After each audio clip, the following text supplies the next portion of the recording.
ஒவ்வொரு நாளும் ஒரு தலைப்பின் கீழ் தியானித்து கொண்டு வருகிறோம்.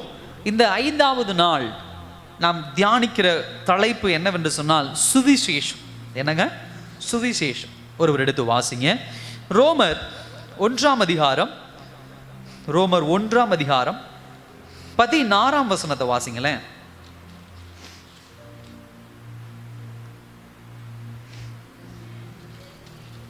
ஆ ஆ ஆ ஆ ஆ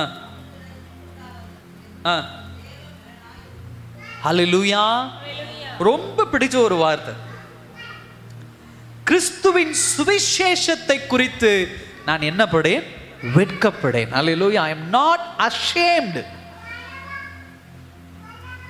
எவ்வளோ ஒரு அழகான ஒரு வார்த்தை அப்போஸ்தலனாகிய பவுல் சொல்லி இருக்கிறார் இந்த இடத்துல.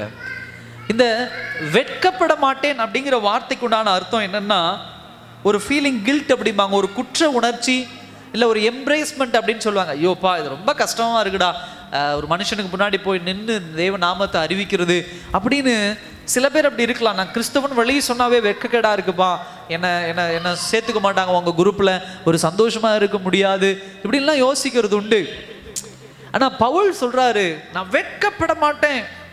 தேவனுடைய நாமத்தை அறிவிப்பதற்கு நான் என்ன பண்ண மாட்டேன்? வெட்கப்பட மாட்டேன். நான் என்னத்தை அறிவிக்கிறேன் இந்த உலகத்தில்? இயேசு கிறிஸ்துவுடைய மரணத்தை அறிவிக்கிறேன், அவருடைய சிலுவையை அறிவிக்கிறேன், அவருடைய உயிர்த்தெழுதலை நான் அறிவிக்கிறேன். அதை தாண்டி என்னத்தை இந்த உலகத்தில் நான் அறிவிக்கிறேன்? நம்முடைய பாவத்திற்குண்டான பெனால்டி, தண்டனை அவர் செலுத்தி இருக்கிறார், மன்னிப்பை நமக்கு பெற்றுக் கொடுத்திருக்கிறார், தேவனுடைய வாக்கு தத்தங்களை நிறைவேற்றி இருக்கிறார், உங்களையும் என்னையும் விடுதலை ஆக்கி இருக்கிறார். இதெல்லாம் கர்த்தர் செய்த ஒரு மிகப்பெரிய ஒரு கிருபை. என் சகோதர சகோதரியே, இதை தான் நான் அறிவிக்கிறேன் அப்படின்னு பவுல் அழகா என்ன பண்றார் சொல்றார். இந்த வசனத்துல ஒரு 3 பகுதிகளாக இந்த வசனத்தை நம்ம பிரிச்சு கொஞ்ச நேரம் தியானிக்க போறோம். அதுல முதலாவது ஃபர்ஸ்ட் பகுதி என்னவென்னா, நான் வெட்கப்பட மாட்டேன். கிறிஸ்துவின் சுவிசேஷத்தை குறித்து நான் என்ன பண்ண மாட்டேன்? வெட்கப்பட மாட்டேன். 15ஆம் வசனத்துல சொல்றாரு, ஆகையால் ரோமாபுரியில் இருக்கிற உங்களுக்கும் என்னால் இயன்ற மற்றும் சுவிசேஷத்தை பிரசங்கிக்க விரும்புகிறேன். தன்னுடைய ஆசையை முழுமையாக அந்த இடத்துல சொல்றாரு. சுவிசேஷத்தை பிரசங்கிக்கிற ஒரு காரியத்தை குறித்து என்ன பண்றாரு அந்த இடத்துல சொல்றாரு. தன்னுடைய ஆசை என்ன இந்த உலகத்துல, தன்னுடைய விருப்பம் என்ன, பவுலுக்கு ரொம்ப பிடிச்ச விஷயம் என்ன?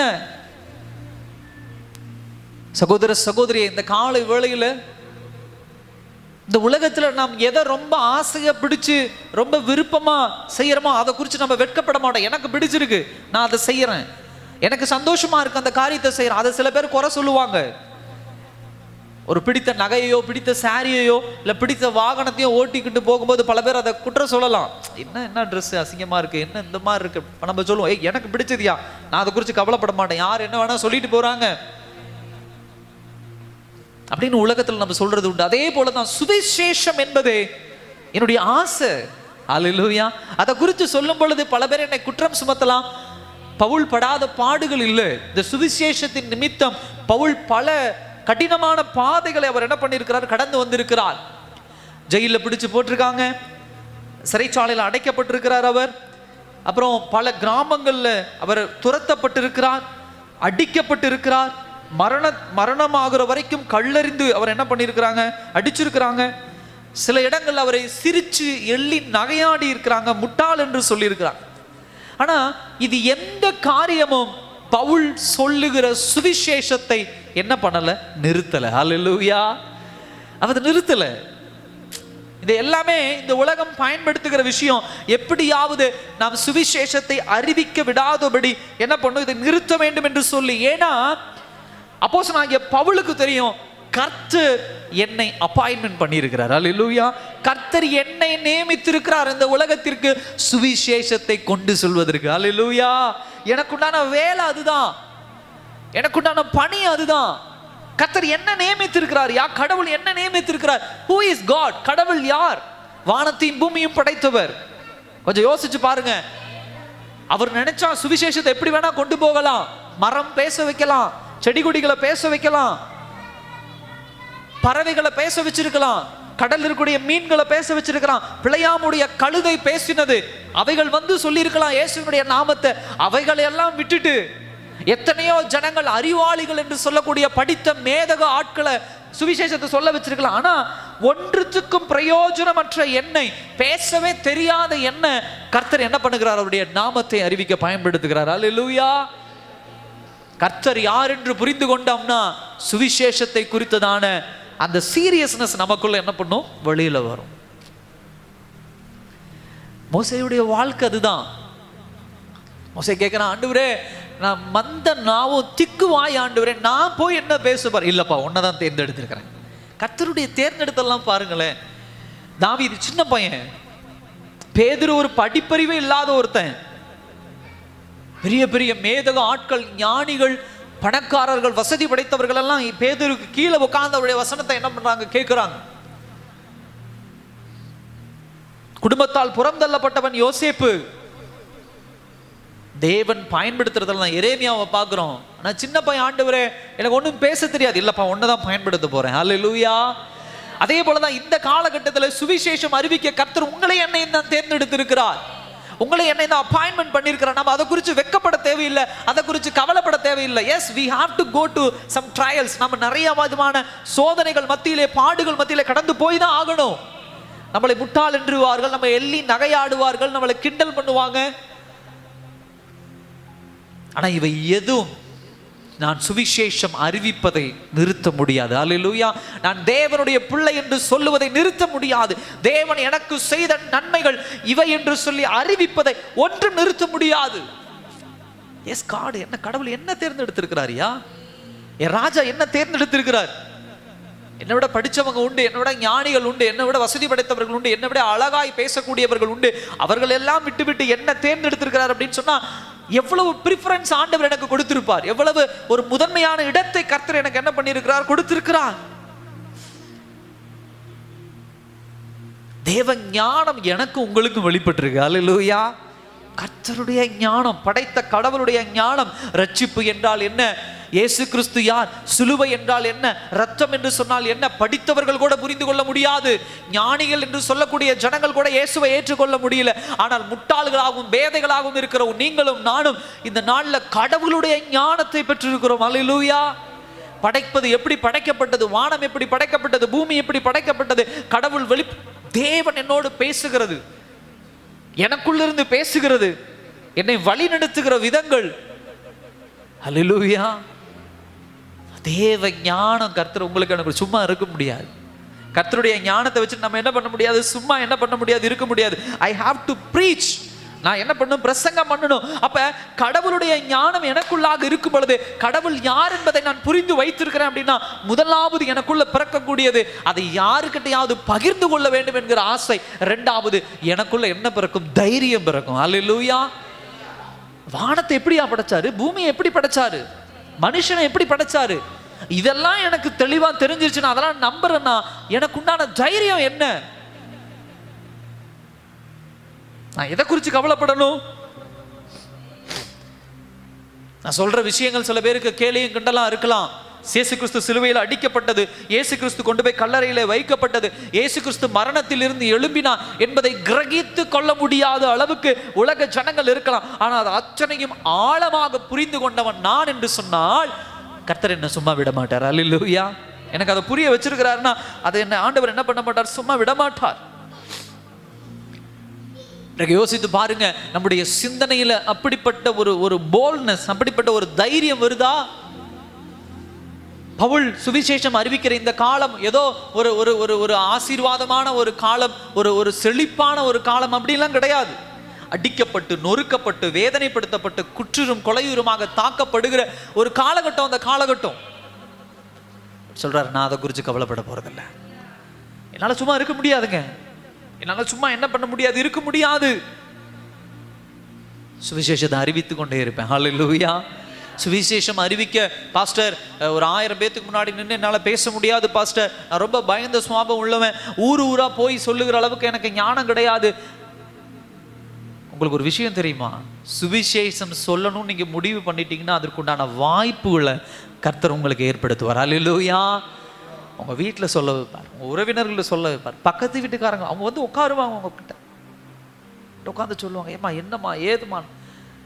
நம்ம ஒரு பெரிய ஆளை தேடி போய் ஐயா சுவிசேஷம் சொல்கிறேன் கேட்குறீங்களா, சுவிசேஷம் என் வீட்டு வாசலில் வந்து உட்காந்து என் கூட உட்காந்து என் இயேசுவின் நாமத்தை அவ்வளோ சந்தோஷமாக கேட்பாங்க.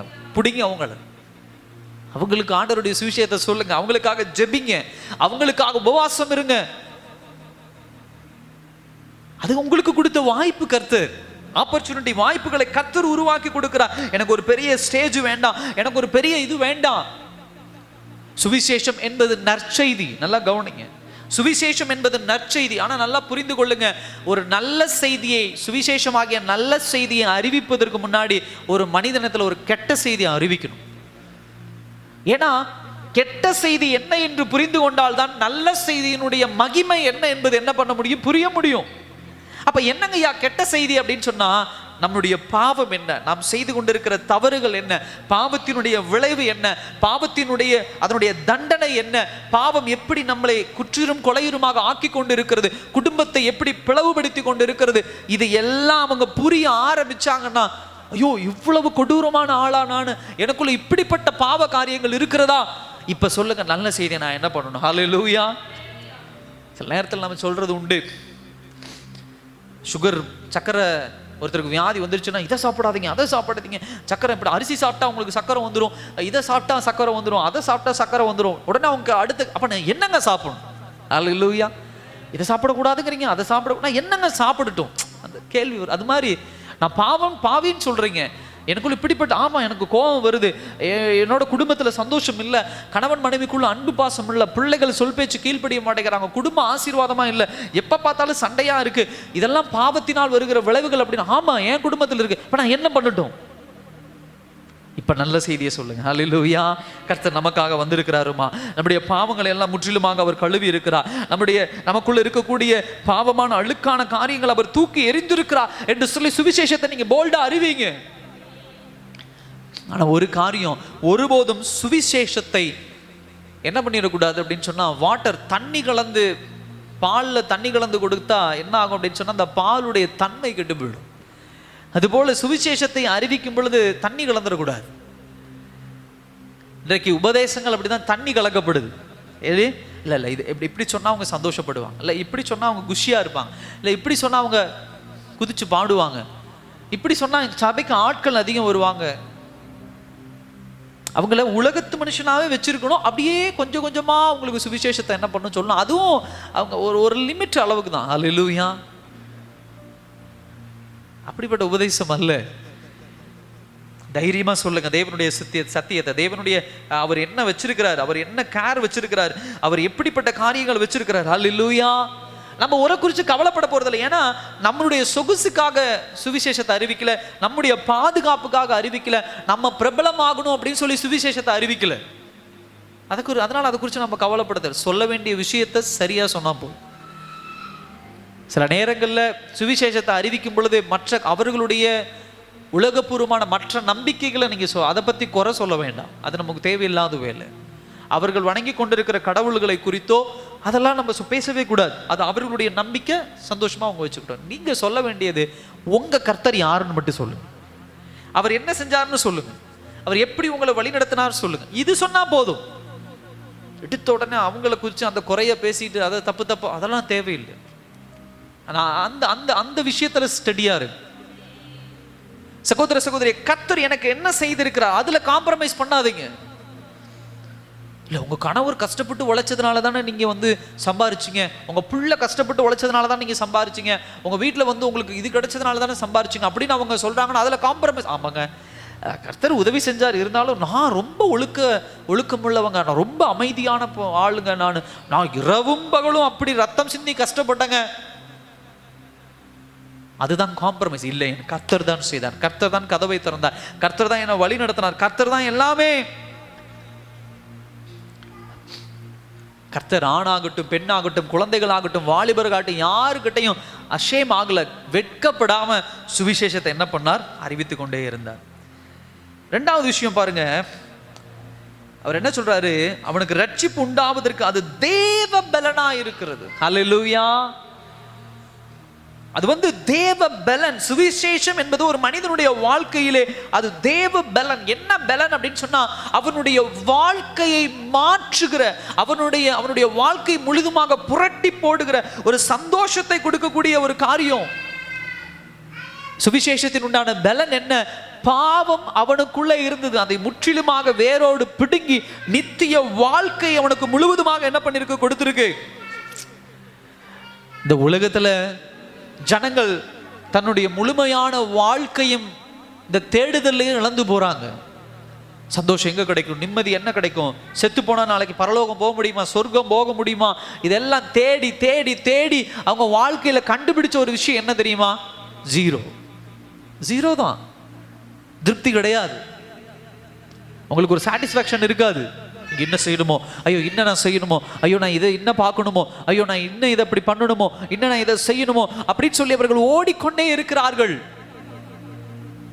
ஆனா உங்களுக்கும் எனக்கும் இருக்கக்கூடிய ஒரு பலன் என்ன தெரியுமா? தைரியம் என்ன தெரியுமா? நான் பரலோகத்துக்கு தகுதி பெற்றுட்டேன். ஹல்லேலூயா. என் இயேசு கிறிஸ்துவின் ரத்தத்தின் மூலமாக நான் பரலோகத்துக்கு தகுதி பெற்றுட்டேன். தேவ பலன் இல்லாமல் ரட்சிப்பை ஒருவரும் சுதந்திரித்துக் கொள்ள முடியாது. எரேமியா 13ஆம் அதிகாரம் 23ஆம் வசனத்துல சொல்லுது, ஒரு மனிதன் என்ன பண்ண முடியாது. அந்த வசனத்தை கூட எடுத்து வாசிங்களே. எரேமியா 13:23.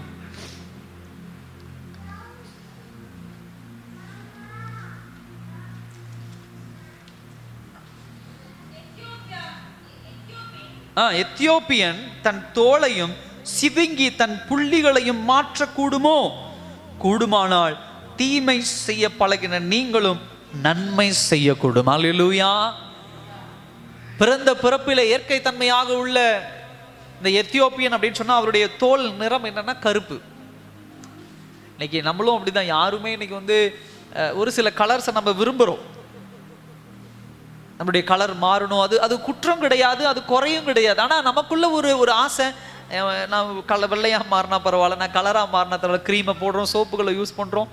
அதாவது அந்த கலரும் தப்பு கிடையாது, மாற்றணும்னு நினைக்கிற ஆசையும் தப்பு கிடையாது. ஆனால் அதை மாற்ற முடியுமானா இன்னைக்கு மாற்ற முடியும்.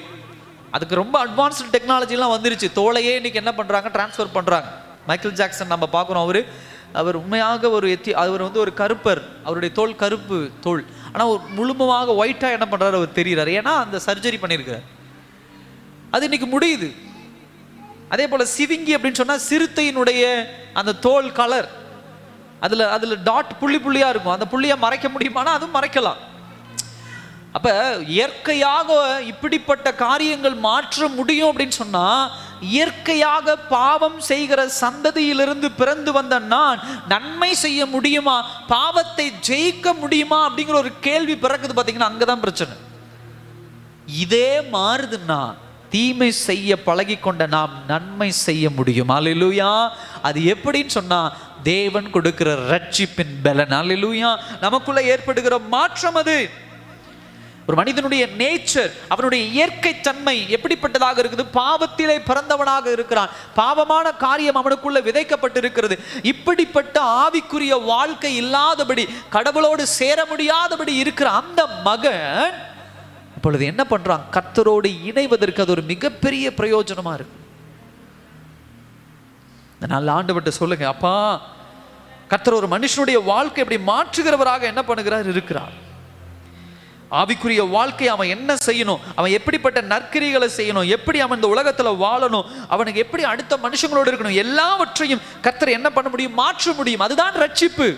அதான் இயேசு கிறிஸ்துவின் ரத்தம். அதை அறிவிக்கதான் நமக்கு என்ன கிடையாது, இந்த உலகத்துல வெட்கம் கிடையாது. ஆனா ஒரு மனிதன் தீமை செய்வதற்கு பிறக்கப்பட்ட ஒரு மனிதன் நன்மை செய்ய முடியுமா? சுய பலத்தால் செய்ய முடியுமான? முடியாது. ஈவன் பழைய ஏற்பாடினுடைய நியாய பிரமாணம் ஒரு மனிதனை மாற்றும் என்று சொன்னால் இயேசு கிறிஸ்துவின் வருகை அவசியப்பட்டிருக்காது. மோசேயினுடைய காலத்தில் கொடுக்கப்பட்ட நியாய பிரமாணங்கள் ஒரு மனிதனுடைய வாழ்க்கையை மாற்றும், அவன் பாவத்தை ஜெயிப்பான் என்று சொன்னால் அப்படி அது பவர்ஃபுல்லா இருக்கு, வல்லமை உள்ளதா இருக்குன்னா இயேசு கிறிஸ்துவின் வருகை தேவைப்பட்டிருக்காது. நியாய பிரமாணம் என்பது ஒரு மனிதனுடைய வாழ்க்கையை முற்றிலுமாக மாற்றுமா என்று சொன்னால் மாற்றாது. ஆனால் நியாய பிரமாணம் தேவை. எதுக்கு தேவை அப்படின்னு சொன்னா, நியாய பிரமாணம் தான் எது பாவம் என்று சொல்லி அடையாளப்படுத்துகிறது. நியாய பிரமாணம் தான் பாவத்தினுடைய ஆழம் என்ன என்பதை அடையாளப்படுத்துகிறது. நியாய பிரமாணம் தான் பாவத்தினால் கடவுள் படுகிற உக்கிரம் என்ன, கோபம் என்ன என்பதை வெளிப்படுத்துகிறது. நியாய பிரமாணம் தான் இயேசு கிறிஸ்து நமக்கு எவ்வளவு தேவை என்பதை வெளிப்படுத்துகிறது. நியாய பிரமாணம் தான் சிலுவையினுடைய ஆழம் என்ன என்பதை நமக்கு போதிக்கிறது. ஹல்லேலூயா. அதுக்கு தான் நியாய பிரமாணம் கொடுக்கப்பட்டுச்சு. ஆனால் இதெல்லாம் அறிந்து கொள்ளதான் நியாய பிரமாணம், தவிர இது முற்றிலுமாக என் வாழ்க்கையை மாற்றுமானா மாற்றாது. அதற்கு தான் மேசியாவாகி இயேசு கிறிஸ்து இந்த பூமியில் என்ன பண்ணியிருக்கிறார், வந்திருக்கிறார். ஹல்லேலூயா. அதுக்காக தான் வந்திருக்கிறார். அந்த சுவிசேஷத்தை அறிவிக்க நம்ம ஏன் வைக்கப்படணும்? அந்த நல்ல செய்தி அறிவிக்க நம்ம ஏன் வைக்கப்படணும்? கர்த்தர் நம்மோடு கூட இருக்கிறாரா இல்லையா? அடுத்த ஒரு வார்த்தையை நான் சொல்லி முடிக்க விரும்புகிறேன். ரோமர் 16 சொல்றாரு, விசுவாசிக்கிறவன் எவனோ அவனுக்கு ரட்சிப்பு உண்டாவதற்கு, சால்வேஷன். இயேசு கிறிஸ்துவினுடைய வல்லமையை இந்த உலகத்துல வெளிப்படுத்துறதுக்கு எதை நம்ம சொல்ல முடியும்? கர்த்தர் எனக்கு அற்புதம் செய்தார், கர்த்தர் எனக்கு வீட்டை வாங்க வச்சாரு, கர்த்தர் என்ன மகிமையா வச்சிருக்கிறார், எனக்கு கார் வாங்க வச்சிருக்கிறார், பைக் வாங்க வச்சிருக்கிறார், நகை வாங்க வச்சிருக்கிறார், இதுதான் கர்த்தருடைய வல்லமை அப்படின்னு டிஸ்பிளே பண்றதா? இல்ல. அது எல்லாமே இந்த உலகத்துல இயேசுவை பற்றி அறியாத ஜனங்கள் கூட வச்சிருக்கிறாங்க. பட் இயேசு கிறிஸ்துவினுடைய வல்லமை இந்த உலகத்துல காட்டணும் அப்படின்னு சொன்னா, அதை டிஸ்பிளே பண்ணணும்னா மிகப்பெரிய பெஸ்ட் உதாரணம் என்ன அப்படின்னா, என்னுடைய இயற்கை தன்மை என்கிட்ட இருந்து எடுத்து போட்டிருக்கிறார். அல்லேலூயா. என்னுடைய இயற்கை தன்மை என்ன? ஆதாம் ஏவாளுடைய சந்ததி வழியாக வந்த பாவ வித்து நானு, பாவம் செய்கிற பிள்ளை நானு, குற்றம் செய்கிறவன் நானு, பரலோகத்துக்கு தகுதியற்றவன் நானு. அப்படிப்பட்ட இயற்கை தன்மை எனக்குள்ள இருந்து கர்த்தர் வேரோடு பிடுங்கி எடுத்து அவருடைய ஒரே பேரான குமாரனை அனுப்பி அவரை விசுவாசிக்க வைத்து நித்திய வாழ்க்கையை தேவன் எனக்கு கொடுத்திருக்கிறார். என்ன டெலிவர் பண்ணியிருக்கிறார், எனக்கு விடுதலை பெற்று கொடுத்திருக்கிறார், என்ன ரெஸ்கியூ பண்ணியிருக்கிறார் ஆண்டவர். அது தெளிவா என்ன பண்ணும் புரிந்து கொள்ளணும். இயேசு கிறிஸ்துவின் மூலமாக தான் இப்படிப்பட்ட ரட்சிப்பு எனக்கு கிடைச்சிருக்குது. எந்த மனுஷனால கிடையாது, அதே போல உலகத்திலிருந்து கிடையாது, உலக கிரியைகள் மூலியமா கிடையாது, நான் செய்யற நன்மையான காரியங்கள் என்று சொல்லி பெருமை பேச முடியாது. இயேசு கிறிஸ்துவின் மூலமாக அவர் எனக்குள்ள கொண்டு வந்த விசுவாசத்தின் மூலமாக ரட்சிப்பு என்னங்க செய்து என் வாழ்க்கையில பாவத்திலிருந்து என்னை பாதுகாக்கிறது, பிசாசான இடத்திலிருந்து என்னை பாதுகாக்கிறது, தேவனுடைய நியாய தீர்ப்பிலிருந்து என்னை பாதுகாக்கிறது, பாவத்தினால் தேவனுக்கு ஏற்படுகிற கோபத்திலிருந்து என்னை பாதுகாக்கிறது. அடுத்தது ஆவிக்குரிய மரணத்திலிருந்து என்னை மீட்டு ஆவிக்குரிய ஒரு ஜீவனுள்ள உயிருள்ள வாழ்க்கை என்னை வாழ வைக்கிறது. ஹல்லேலூயா. எஸ், ஆவிக்குரிய ஜீவன்னா என்ன? முன்னையெல்லாம் பாவம் செஞ்சா அதை குறிச்சான குற்ற உணர்ச்சி எனக்கு வராது, அந்த குத்துதல் எனக்கு வராது. ஆனால் இன்றைக்கெல்லாம் சின்ன ஒரு பொய் சொன்னால் கூட எனக்குள்ள ஒரு சின்ன நமக்குள்ள ஒரு மிகப்பெரிய ஒரு கவலை தோன்றுகிறது. ஏதாவது தவறு பண்ணிட்டோம்னா அப்படி குற்ற உணர்ச்சி வருது. ஐயோ கெட்ட வார்த்தை பேசிட்டேனே, ஐயோ இந்த தப்பை செஞ்சுட்டேன், ஐயோ தப்பா உடனே ஆண்டுடைய சமூகத்தில் போய் கண்ணீர் சிந்துரும்.